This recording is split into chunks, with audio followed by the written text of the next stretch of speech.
messieurs, je vous propose, puisqu'il n'y a que des messieurs avec moi à l'antenne, Terrible. est-ce qu'on parlerait pas du docu Amazon Prime sur de Squeezie? Je sais même pas comment le présenter. Merci Internet. Est-ce que vous l'avez vu déjà?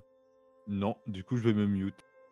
Tu ne l'as pas vu. On va voir déjà le trailer. Et on a Arrêt sur Image. Est-ce que Arrêt sur Image est très très énervé contre Squeezie? Est-ce qu'il débunk Squeezie? Est-ce que...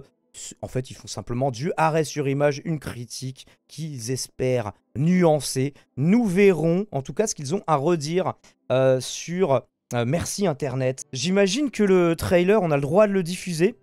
Ça avait été diffusé il y a un mois sur la chaîne YouTube d'Amazon Prime.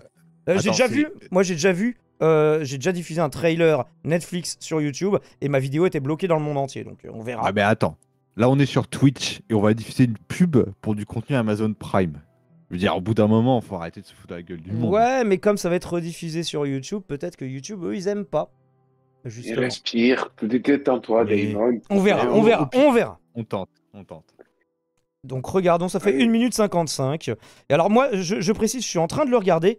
J'ai regardé, il y a 5 épisodes de 50 minutes chacun.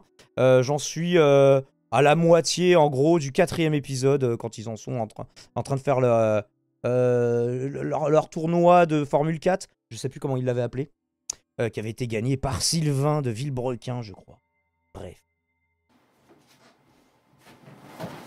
Ah, je vais peut-être couper la musique à côté. Yo tout le monde, c'est Squeezie, salut tout le monde, c'est Squeezie. Qui aurait pu croire que cet ado bourré de tics deviendrait le premier youtubeur du pays? Mon petit frère, il est un peu différent de la norme, ça me fait un Ce qui est sûr, c'est que la musique doit être copyrightée. peu peur. J'espère qu'il va vraiment s'en sortir dans la life parce que c'était pas gagné d'avance. Bah les premiers à y avoir cru, c'est vous. Et aujourd'hui, il y a du monde. On est à Paris, la Défense Arena, avec plus de 1500 personnes. Alors comme on peut s'y attendre, c'est une hagiographie de Squeezie, hein, mais... Lui, c'est la première star de YouTube, tu vois, vraie star. C'est un phénomène. Le gars, il est... Je sais pas si c'est la première star, tu vois, t'as eu les Norman, Cyprien, tous les collectifs de l'époque, justement dont il parle d'ailleurs dans le docu, donc... Ouais, mais... Non, je sais pas. Là où je comprends la vie de Mister V, c'est que... Et vraiment, Squeezie, c'est quand même un stade rarement atteint en France de célébrité YouTube. Je veux dire, il est vraiment, et puis c'est dans la durée et tout. Non, on peut pas nier que. Ce qui est sûr, c'est que voir le GP Explorer. En tout cas, le mec réussit. Il continue sa croissance depuis qu'il est passé devant Cyprien, qu'il est numéro 1, et personne ne l'a jamais menacé en termes d'abonnés depuis. Mais même en termes d'influence et tout, enfin. Là-dessus, ouais, on peut pas nier que c'est la plus grosse star qui ait jamais connue le YouTube français, tu vois. Je pense que même ma grand-mère connaît... Non, pas ma grand-mère quand même. Non, ma grand-mère. Mais même mes parents connaissent Squeezie. L'ours, tu voulais dire un truc? Je l'avais compris, D'accord. Bon bah merci de nous préciser que tu n'as rien compris. Je comprends pas. Non, mais moi Squeezie, je suis pas le public. Par contre, par exemple, je suis pas abonné à sa chaîne, je regarde pas ses vidéos. Enfin, ça peut m'être déjà arrivé sur des trucs qu'on pop, que l'algo m'a fait remonter, qui pouvaient m'intéresser, mais pas de là à m'abonner à sa chaîne. Par contre, là où je trouve Squeezie important, c'est quand il parle du biz, justement. Et parce que Squeezie n'hésite pas à cracher dans la soupe de ce biz, d'avoir dit les travers de Webedia, de claquer la porte. Et bah pour ça, je trouve qu'il est plutôt utile et intéressant quand il s'exprime là-dessus. Malheureusement, je ne l'ai pas trop retrouvé pour l'instant dans le docu. Mais peut-être que justement le dernier épisode sera consacré à ça, parce que là, c'est le GP Explorer, ça y est, le nom revient. Le GP Explorer étant dans l'avant-dernier épisode, qu'est-ce qu'ils vont raconter dans les 50 dernières minutes? Écoutez, j'ai le suspense. Je pense qu'il n'y a pas un jeune qui le connaît pas pour dire les choses en France. Alors ça, oui, évidemment, on voit Hugo décrypte, Hugo Travers, et ils sont très très potes et il le cache pas. Hein. D'ailleurs, dans l'interview qu'il a faite de Squeezie sur sa propre chaîne, il commence par ça. Il commence par rappeler qu'ils sont poteaux. Alors, ils sont aussi très très liés, enfin, via des sociétés, ils se coproduisent les uns les autres. On va regarder le détail dans l'article d'Arrêt sur Image. Genre le James Cameron de YouTube, tu vois. Je croyais pas que vous allez vous débarrasser du bientôt. Aujourd'hui, vous êtes plus de 18 millions à le suivre sur YouTube. Et moi, ça fait 10 ans que je réalise ces vidéos. Regarde notre gueule, mec. Donc il y a Théodore Bonnet, c'est mon réalisateur préféré. Dis Lucas, mets ta main. La première fois que je t'ai vu, je me suis dit, mais on va se planter avec ces gars-là. Pour moi, On voit même dans le teaser que ça cherche à rééditer un petit peu l'exploit en termes d'accueil critique comme commercial de ne le dit à personne. Vous savez, c'est qu'était sur Orelsan. Sauf que, force est de constater que tu pouvais pas rééditer un truc aussi improbable comme le petit frère d'Orelsan. Dès le début, dans les années 90, était persuadé que ça allait devenir une star et il a tout filmé comme si son frère allait devenir une star. Là, ça se voit qu'ils ont quand même bricolé le truc en quelques mois avec voilà, quelques photos de quand il était gamin. Et l'avantage, c'est que, comme Squeezie a commencé assez jeune, on a assez jeune des vidéos de lui en train de streamer. Mais en fait, on a que des vidéos de lui en train de streamer, en fait. Oui, en fait, du coup, il te vend un truc comme à la Orelsan, alors qu'en fait, c'est plus un docu classique, un peu promo, comme on a déjà vu sur d'autres célébrités, sur d'autres plateformes de streaming. Comme il y a eu le docu sur, je sais pas, pour citer David Beckham, un autre, je crois qu'il y avait eu Beyoncé aussi, enfin, il y en a eu plein des docus. Ils en ont fait un sur Giroud. Ça, ils font souvent ça, Amazon Prime. Ah, je l'ai pas je vu. vous jure, j'en ai rien à branler du foot et j'ai trouvé ça intéressant. Après, l'histoire de Giroud, elle est balèze quand même, passer de club de merde, en gros, à Ligue 1, enfin bref. Non, mais, et je sais pas si Prime, ils font ça dans tous les pays, de prendre voilà, des personnes d'intérêt local et se dire, vas-y, on va produire des docus sur ces personnes-là. À la base, c'est plutôt Netflix qui avait lancé le truc, et ils ont un peu repris l'idée. Ils le font plus pour de la fiction, Netflix, tu vois. Ou par exemple, ils avaient produit le film de Kerry James à l'époque. Oui, après ils font des docus. Moi je trouve en docu ils sont parfois très bons Netflix.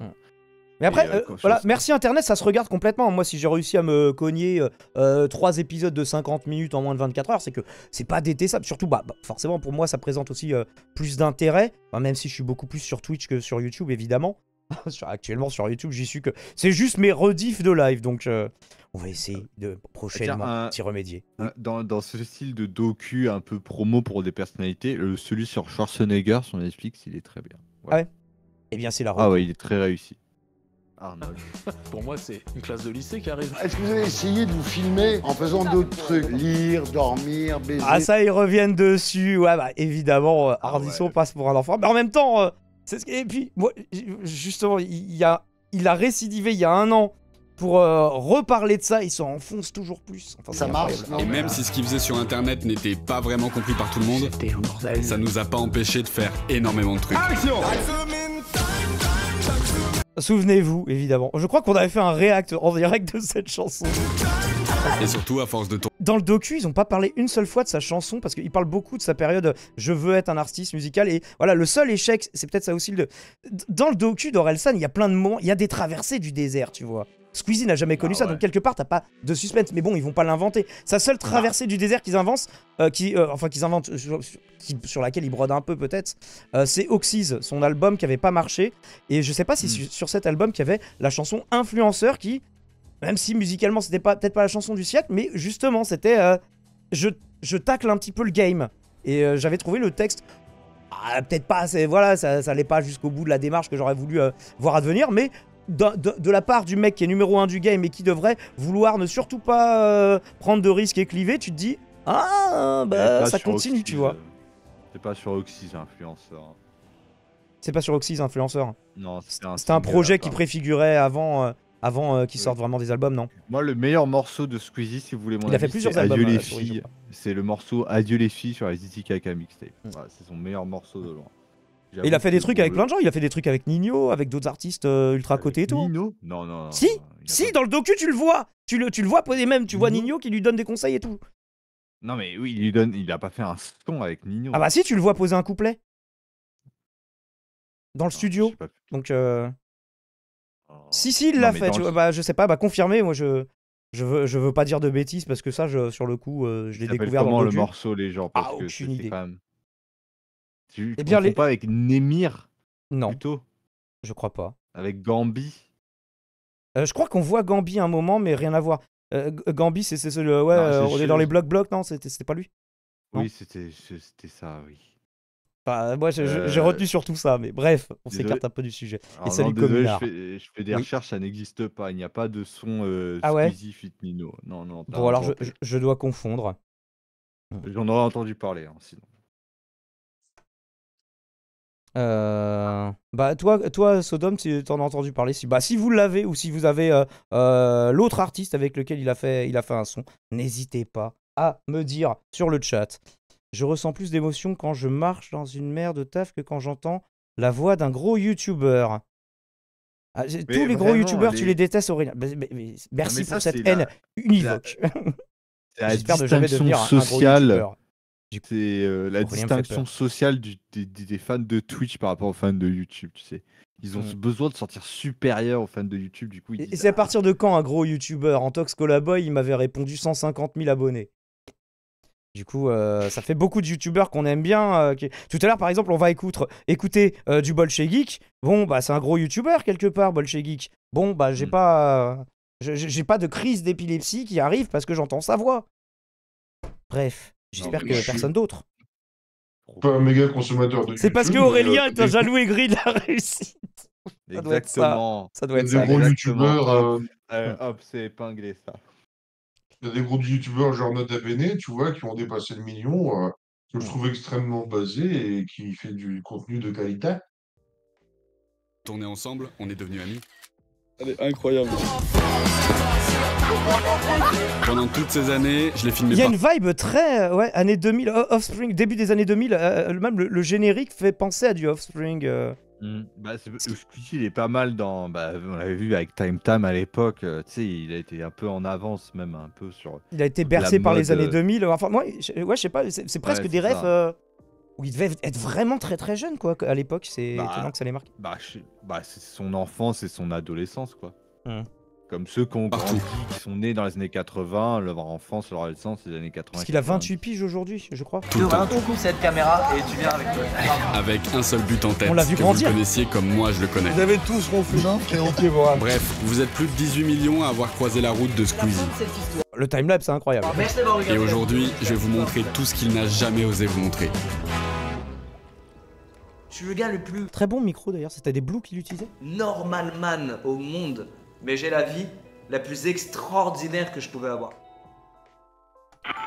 Et donc voilà, avec les petits reproches qu'on pourrait faire, c'est surtout qu'en fait, en soi, le docu n'est pas mauvais, mais c'est surtout quand on fait le rapprochement, évidemment, avec celui d'Aurel San, qui était, qui se posait là, qui était, duquel j'attendais rien, il y avait ça aussi. C'est que du coup, il n'y avait pas trop de précédents de ça, de contenu direct to streaming, qui te parle d'une personnalité qui t'intéresse ou pas, tu vois. Je pense qu'en l'occurrence, sur Orelsan, ça peut... Tu vois, sur Squeezie, tous les fans de Squeezie vont adorer, évidemment. Sur Orelsan, même si tu t'en branles d'Orelsan, c'est intéressant, soit. Bah ouais, c'est ça. Puis Orelsan, c'était vraiment arrivé nulle part, tu t'y attendais pas, et il a droppé ça, et c'était incroyable. Alors que là, Squeezie, ça fait quelques mois qu'il nous tisse ce docu, tu vois, donc bon...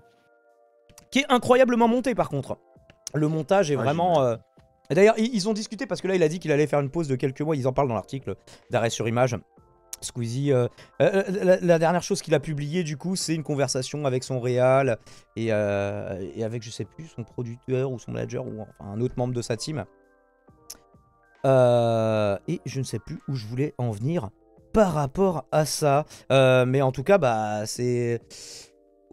Tu le vois, en fait, ils expliquent même un petit peu, c'est dans le premier épisode, c'est en fait, si on veut faire parler Squeezie de lui-même, c'est quelqu'un de très secret, de très... il va falloir qu'on l'emmène au vert, à la campagne et tout ça. Et tu vois que limite, tu vois, ils l'ont fait en un week-end.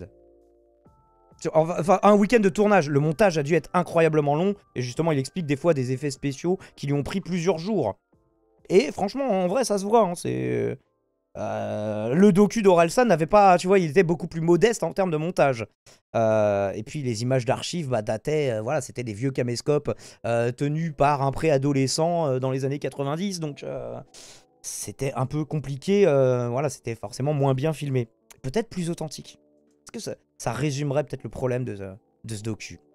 Bon, en tout cas, Arrêt sur Image le détaille différemment. Merci Internet, la face cachée de la com verrouillée de Squeezie, le titre vendu clash de Robin Andraka. Ce que je voulais dire. Oui. Voilà, il essaye de verrouiller, c'est un truc qui permet de verrouiller sa com et de faire un déroulé de son histoire contrôlée, quoi. On en débattra en conclusion. Justement, moi j'avais prévu une ouverture un peu par rapport à ça, pour répondre un peu à Arrête sur image, peut-être un angle mort, enfin évident, qui est peut-être tellement évident que du coup ils le mettent pas, mais... Pour promouvoir son documentaire diffusé sur Amazon Prime, Squeezie a opté pour une communication pour le moins maîtrisée. Au menu, interview télé cachant systématiquement des liens financiers, annulation de dernière minute sur France Inter et un entretien fleuve dans Society. Modifié avant publication, Squeezie fait relire et caviarder les interviews qui le concernent, il semblerait. En ce début d'année... Alors après, est-ce que c'est tout le monde? On verra. On va voir le détail. En ce début d'année 2024, il est partout ou presque. Lui, c'est Squeezie, le numéro 1 des youtubeurs français du caoutchouc de son vrai nom. À 28 ans, le voilà déjà documentarisé par son réalisateur fétiche, Théodore Bonnet, d'ailleurs qui est un peu mis en scène dans le docu aussi. L'ensemble, je crois, l'ensemble divisé en 5 épisodes est visible depuis le 19 janvier, donc c'est relativement frais. Ça a une dizaine de jours sur la plateforme Amazon Prime. Merci Internet retrace en effet son parcours de sa chambre d'ado jusque sur les pistes du GP Explorer, Formule 4, où à la fin, c'est Villebrequin qui gagne, quand même, de façon assez peu étonnante. Et ça marchait de ouf. À un moment, on les voit dans le docu, ils sont genre à plus de 500 000 viewers sur Twitch, ce qui est complètement incroyable. Qui fait 500 000 Même le retour de Sardoche sur League of Legends, il y avait moins de budget, c'est vrai. Mais je crois qu'il avait fait 200 000 viewers, un truc comme ça. Enfin, un truc assez incroyable. Pour faire la promotion... Oui. Je crois le GP Explorer 2, c'était genre à plus d'1 million. Ah ouais? Ouais. Genre, ils ont doublé. Enfin, après, j'ai pas fini l'épisode 4, donc peut-être qu'ils étaient plus de 500 000 à la fin. On verra. Ouais, c'est ça. 1 million. Je trouvais ça un peu long, ceci dit. Hein. La moitié d'un épisode de 50 minutes pour nous remontrer des extraits du GP Explorer avec une musique épique. Bon, est-ce que c'était nécessaire? Rip Villebrequin, oui, moi ça me manque. Je suis d'accord, Moura. C'était mon rituel du jeudi, après avoir fait l'émission, le couvre-feu, quand je rendais l'antenne. Que j'allais manger et après je regardais l'épisode de Villebrequin et j'étais content. Maintenant, je suis très triste. Et voilà, et eux aussi, encore des victimes du YouTube Game qui ont dit voilà, il y en a marre de faire du contenu où on se fait chier, on va aller sur Twitch et on va juste streamer en fait. Je sais pas si ça marche pour eux. Parce qu'ils ont fait chacun, du coup, leur chaîne, chacun de leur côté. Bah, ça vient de débuter, donc à voir si ça marchera. Je sais qu'ils avaient été inquiétés au niveau de la justice. Ah bon? Parce que, ouais, il y avait un délire sur une de leurs émissions. Je crois que c'était est-ce que tirer dans un réservoir, ça fait exploser une bagnole et tout. Le fait d'usage d'une arme et tout, ils ont été emmerdés. Oui, c'est vrai, ils en avaient parlé dans leur dernière vidéo, ouais. Genre quoi, il y en avait un qui avait pas le port d'armes, ou il y avait une autorisation qui n'avait pas été demandée, ou un truc comme ça. Revenons du coup à Merci Internet. Pour faire la promotion de ce document hagiographique, oui, c'est presque la vie d'un saint racontée de façon presque liturgique, coproduit par l'une de ces sociétés. D'ailleurs, je suis étonné, dans le teaser, ils mettent pas. Il y a beaucoup d'extraits de Natou, notamment, une ancienne camarade de classe, comme vous le savez, et qui est beaucoup dans le reportage et qu'on n'a pas vu une seule seconde. On a vu Big Foley, on a vu McFly Carlito, on a vu Mr V, on n'a pas vu Natou sur le coup. Bah, elle est un peu passée de mode, Natou, donc malheureusement, j'imagine qu'ils vont se dire que son avis. Ah, j'ai l'impression qu'elle marche toujours, hein. Non, elle marche beaucoup moins. Je te jure, elle marche beaucoup moins qu'avant. Ah ouais? En tout cas, elle est beaucoup moins centrale. Bah, c'est surtout que Natou, maintenant, elle s'est plus concentrée sur des trucs genre une vidéo par mois, mais avec beaucoup plus de moyens. Un peu comme Seb l'avait fait sur un truc où il était parti à l'autre bout du monde. Elle l'avait fait genre ah bah aujourd'hui je vais devenir une plongeuse en apnée, aujourd'hui je vais apprendre les métiers du cirque et tout ça. C'est plus des trucs facecam en mode avec un texte écrit quoi. Ouais, c'est ça. Mais après, elle fait 500 000 vues, tu vois, mais elle a quand même 5 millions d'abonnés. Donc alors que Seb Lafrite, il arrive encore. Il s'est mieux renouvelé au final pour situer des gens qui ont démarré à peu près en même temps.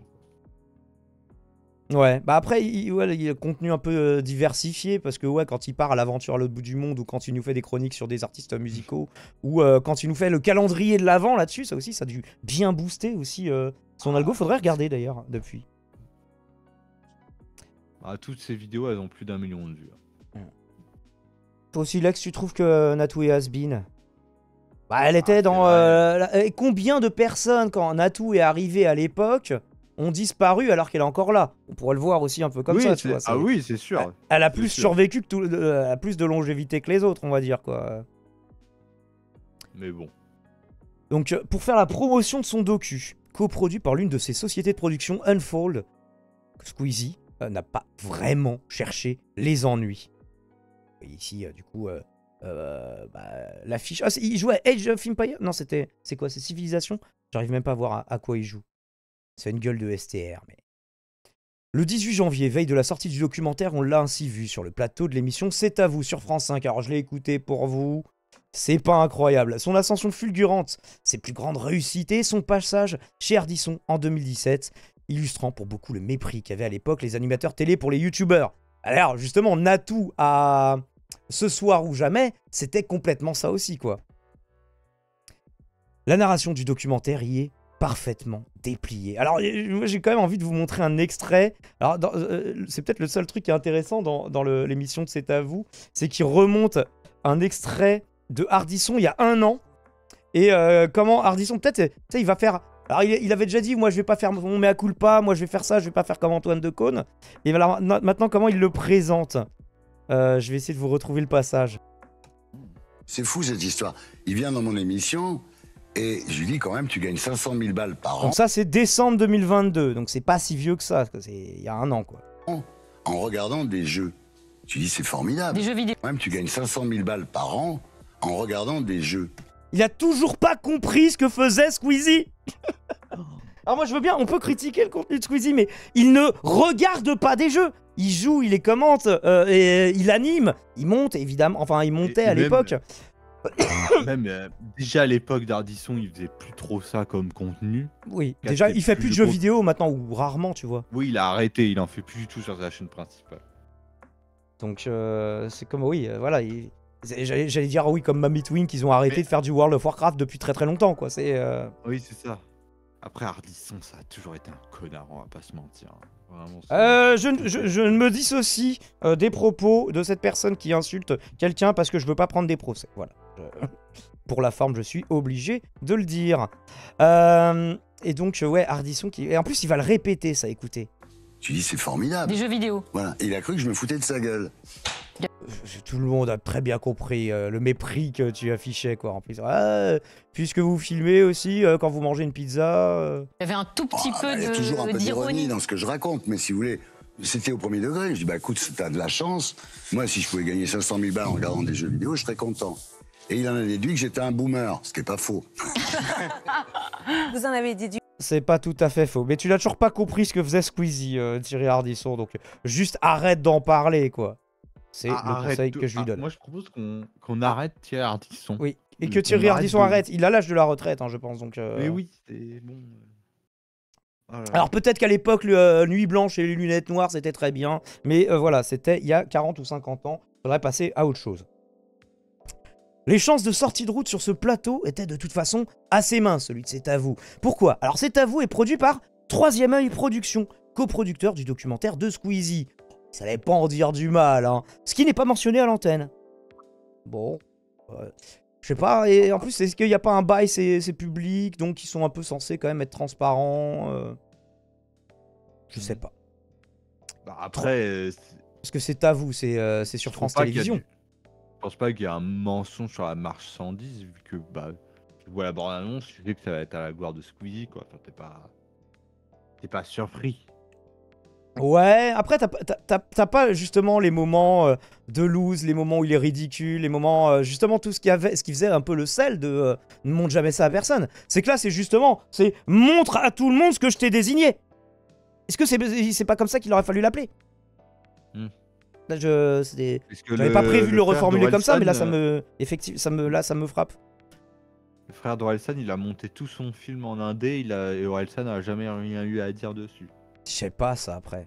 Mais peut-être justement, peut-être que si Orelsan a dit eu des trucs, lui ça le faisait peut-être marrer, tu vois. Se dire, ah bah justement, je veux qu'on voit mes moments de loup, je veux qu'on voit mes versions des chansons qui marchent pas, et que justement, c'est à force de faire, justement, il le dit d'ailleurs, parce qu'il y a Orelsan. En fait, à tel point le parallèle est poussé, qu'il y a Orelsan aussi pendant tout le long du reportage, qui est interviewé par rapport à ça. Et où il te dit justement, moi, en fait, pour faire un album, je fais 100 chansons, il y en a 80, elles sont merdiques en fait. Ouais. Et les autres, elles sont à reformuler. Et ça, tu le vois dans Mon Jamais ça à personne. Et tu vois ce qui devient alors je sais plus si c'était simple, basique ou si c'était une autre chanson. Ou à la base, vraiment le truc, c'est les mêmes textes, mais juste ça marche pas, tu vois. Et en fait, à force de le bosser, finalement, ça devient un truc... T'as pas trop ça dans le docu de Squeezie. Il y a juste, ah, cet album, on l'a fait avec notre cœur, avec tout ce que j'avais. Techniquement, il est bien, mais les gens l'aiment pas, même mes fans l'aiment pas. Donc, peut-être il faudrait se remettre en question. Et non, on va rembrayer pour un autre album, et là, c'est bien, on a compris. On va refaire des trucs genre Time Time. Et... je sais pas. Du coup, oui, en fait, finalement, c'est la réalité. C'est simplement que Squeezie a connu moins d'échecs, mais du coup, ça en fait peut-être un récit moins intéressant. Et ça, bah, dans ce cas-là, il y est pour rien aussi. Mais ouais, peut-être qu'il y avait tous ces petits moments qui étaient un petit peu moins monolithiquement hagiographiques et qui auraient été intéressants à montrer et qui avaient un peu plus dans le docu d'Orelsan. Bref. 3 semaines plus tôt, le 23 décembre sur France 2, dans l'émission Face Cachée, Squeezie débutait cette séquence promo face à l'un de ses meilleurs amis, Hugo Travers, alias Hugo Décrypte. En 2 mots et pas en 3, Hugo Décrypte évidemment, qui apparaît à plusieurs reprises dans le documentaire. Ce lien d'amitié, bah on les voit même partir en vacances quoi. Justement c'est, ah je suis jamais parti en vacances, le côté bande de potes. Oui parce que pour vous en fait, moi je fais jamais les trucs des gens normaux tu vois. Et du coup partir en vacances non plus. C'est vrai que après quand t'es youtubeur et streamer, faut jamais... En fait si tu veux vraiment optimiser, faut jamais partir en vacances ou faut avoir du contenu de près en avance quoi. Bon quand tu streams tu peux pas. Si tu pars en vacances, ou alors faut streamer depuis ton lieu de vacances et c'est plus vraiment des vacances. Ce lien d'amitié avec Hugo, connu de tous ou presque, est rappelé à l'antenne, mais il en cache un autre, relevé par Télérama à l'époque. L'émission Face Cachée est produite par Unfold, société créée par Squeezie, qui, comme mentionné ci-dessous, coproduit aussi le documentaire Merci Internet. Donc, Squeezie ne va que dans des médias maintenant où il a des billes en fait un peu. Ou alors avec un bon contrôle. Risque de questions gênantes, ce qui est déjà suffisamment rare en promo, environ 0. Du coup, il n'y en a pas eu. Yes, et merci One Again, qui prend un 7e mois d'abonnement. Daniel Valatois.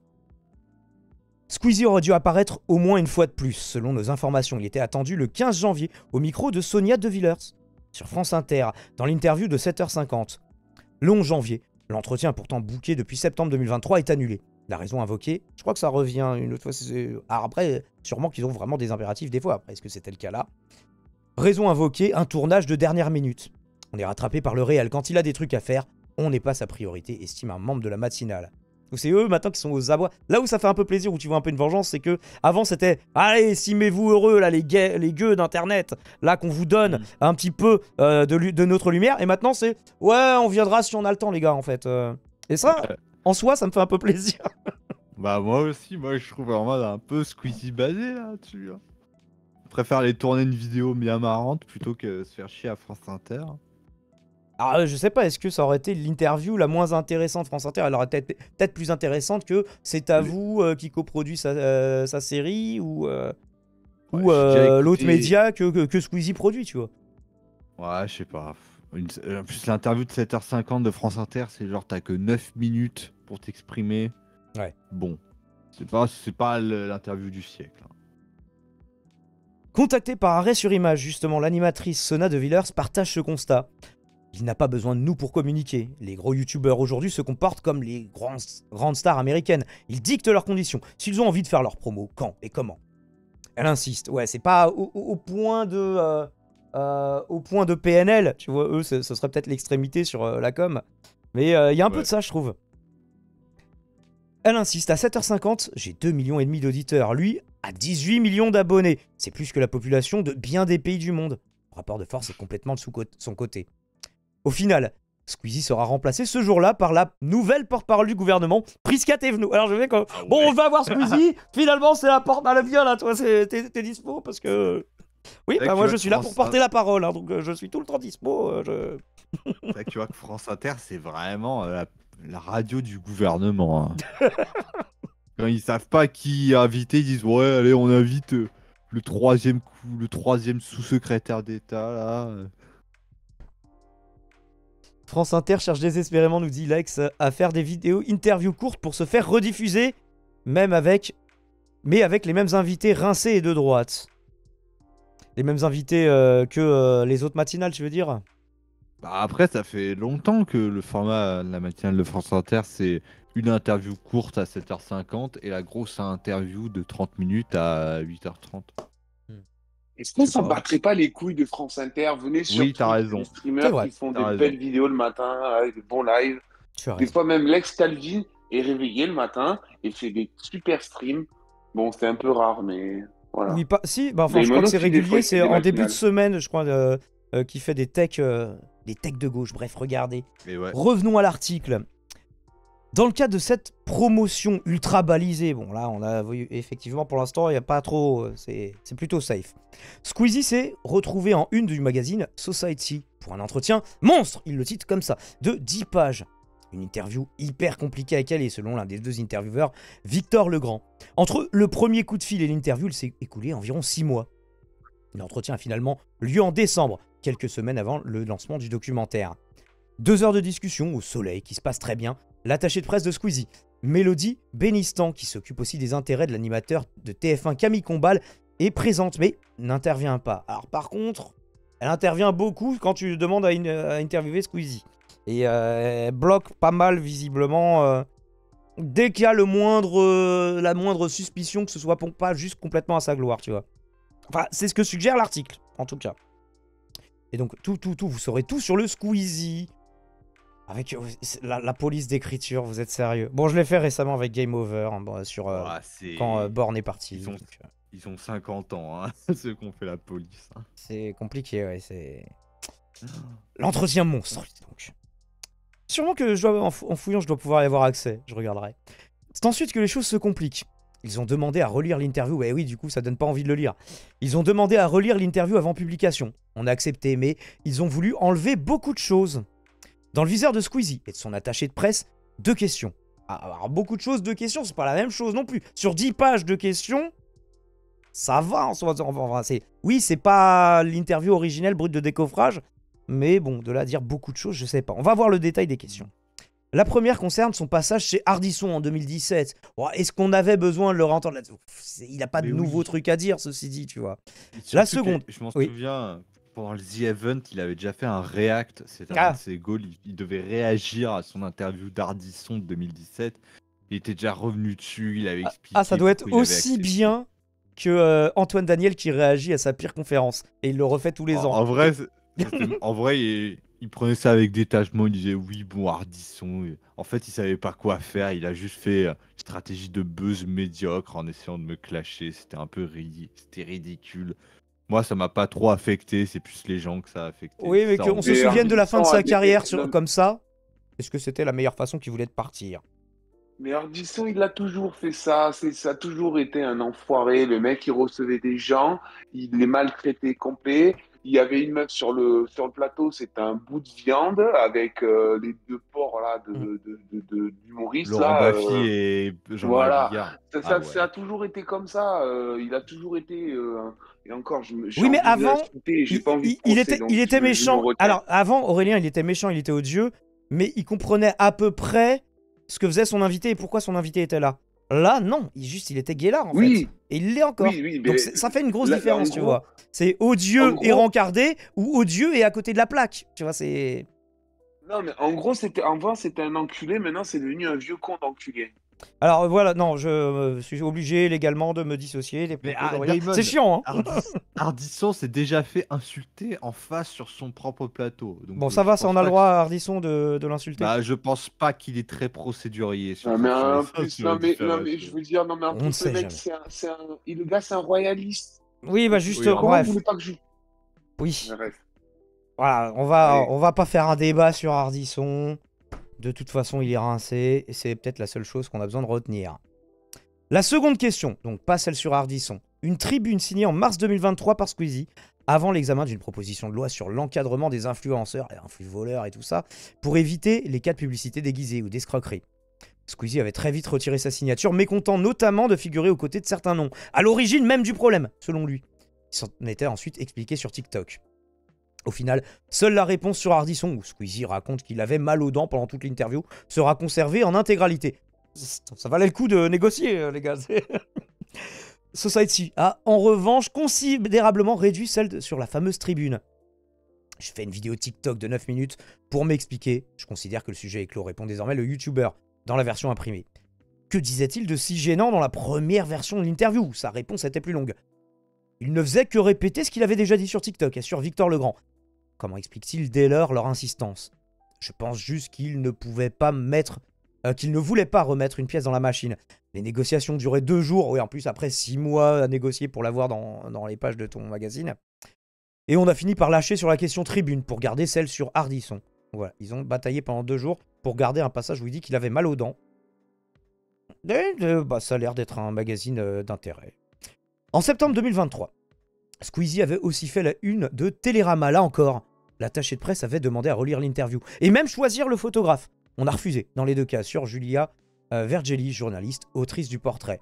Alors du coup, le portrait a quand même eu lieu et ils n'ont rien pu changer. Du coup, peut-être ça vaut le coup. Il s'oppose pas à la parution du truc si tu ne caviardes pas l'article, du coup. Je sais pas. Bah oui.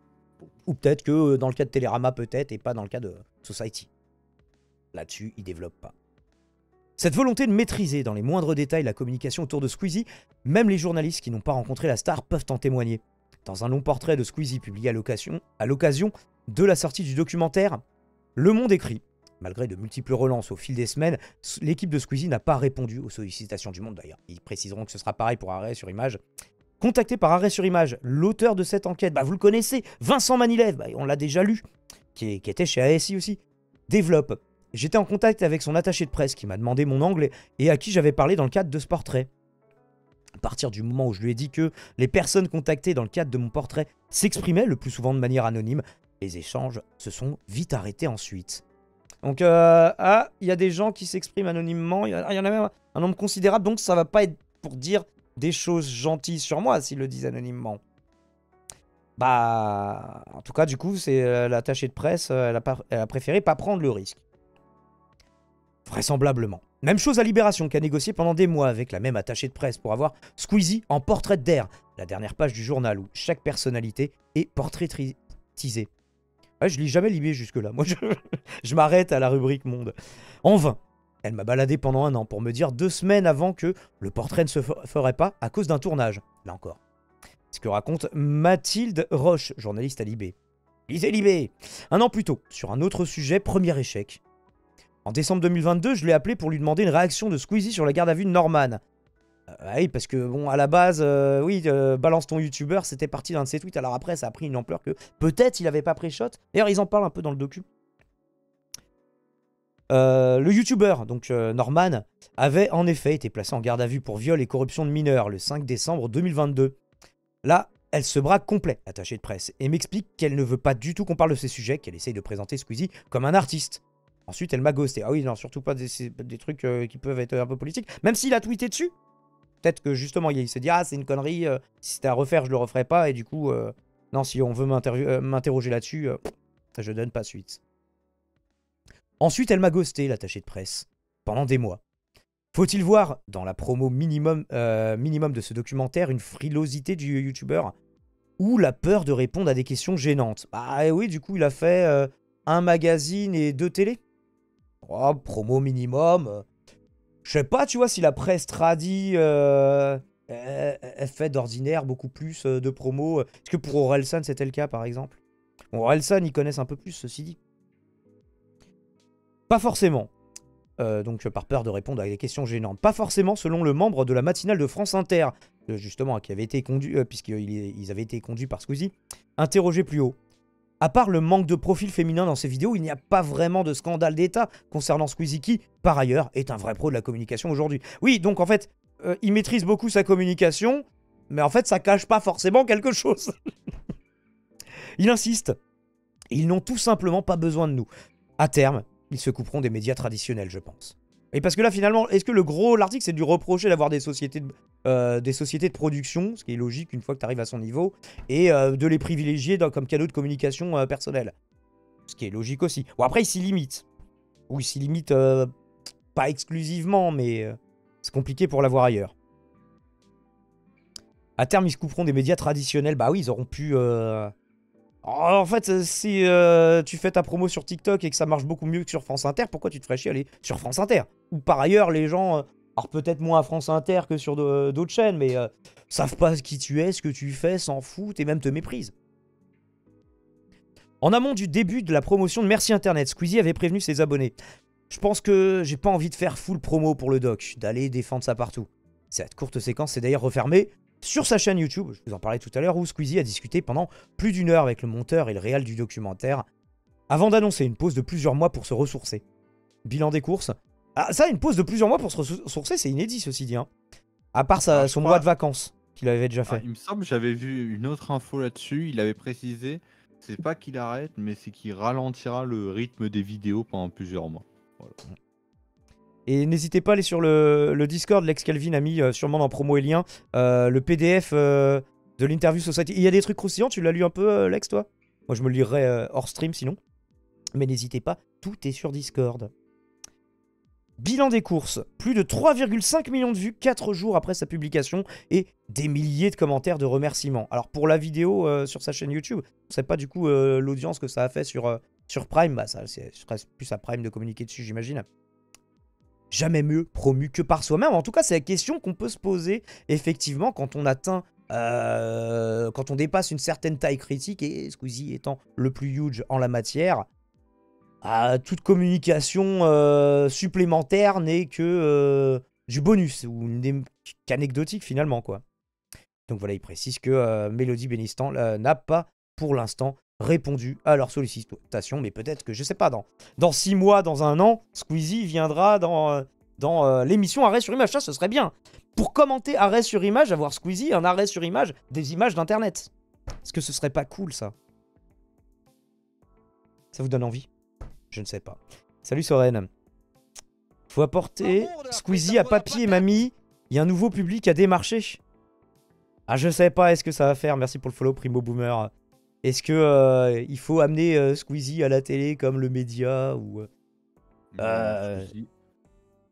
Mais Squeezie, je pense qu'il a pas du tout envie d'y aller, donc. Quel intérêt il aurait à ça? Ce serait quoi le nouveau public de Squeezie? Les non. Pas quand ils disent de l'apporter à papy et mamie, ça veut pas forcément dire à la télé. Ouais, c'est vrai que j'ai dit les non francophones, mais en vrai, je m'y à peine parce que sachez que certaines vidéos de Squeezie sont doublées en anglais. J'ai découvert ça. Notamment les vidéos de l'imposteur, vous pouvez choisir la langue et mettre les vidéos et vous découvrez que Squeezie a un doublage anglais. Vu le budget de toute façon, c'est pas très étonnant. Et à l'époque, merci de avec voilà. tout le monde, dès que quelqu'un disait un truc, YouTube, s'il te plaît. Lex Calvin qui nous dit il refusera trop la pétoche des questions d'arrêt sur image. Ah, tu as encore été sanctionné parce que trop d'emotes. En fait, attention. En plus, ouais, là, il a mis moins de 2 lignes d'emotes. Donc, il va falloir que je fasse quelque chose. Bref, messieurs, conclusion sur ce segment. Squeezie, merci Internet. Aucun vous l'a vu de toute façon. Pas grand chose au final, l'article sur Image. Bon, écoute. On est un peu déçus pour une fois. D'habitude, on est très content des articles d'ASI. Mais... J'ai l'impression, en fait, j'ai un peu l'impression que c'est toujours le même seum des journalistes. Putain, Squeezie a la meilleure chaise, regardez. Il a la full l'embody de Logitech, le partenariat avec Herman Miller. Voilà, ça y est. Incroyable. Je n'étais pas jaloux de Squeezie, maintenant je suis jaloux. C'est officiel. Bah, faites des dons. Je pense que Squeezie, je pense que c'est la même jalousie que depuis des années, depuis que YouTube existe. Les journalistes sont jaloux de. Voilà. Et alors, que mais ça se ressemble. Moi, j'ai quand même du mal, tu vois, avec. Voilà, ils critiquent parce qu'ils sont jaloux, mais par contre, force est de constater que. Quelle est la critique, du coup? C'est je maîtrise ma communication. Et en fait, c'est surtout quand on voit comment Squeezie a été traité sur les plateaux télé, est-ce qu'on peut pas comprendre que le mec il se dit ouais bah maintenant voilà, je me suis fait avoir 1 fois, 2 fois, maintenant j'en ai marre en fait. Maintenant, si c'est juste pour avoir des boomers qui comprennent rien à ce que je fais, qui se foutent de ma gueule et de me faire interviewer par la fille de la présentatrice, non merci, ça y avait eu ça aussi.